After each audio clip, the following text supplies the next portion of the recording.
සුනිල් ආරියරත්න නම් වූ කලාකරුවාණන්, තුන් එදිරිසිංහ නම් වූ කලාකරුවාණන්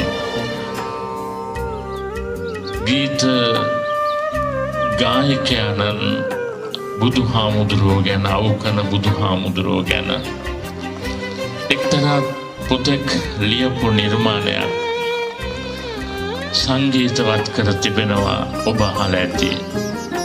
මෙතරම්ම සියුම් මැලිද කළුගල් සිතන්නටවත් බැරි නිසා මම ගියා අවුකන බුදුන්ගෙන් දැස් දුන් මිනිසා සොයා කියලා. මම හිතන්නේ මගේ වචන එහා මෙහා වෙන්නේ නැති.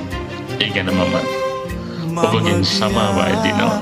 ඒ නිර්මාණය ඇති නිර්මාණශීලී බව අපිට සිහියට නගන්නට තරම්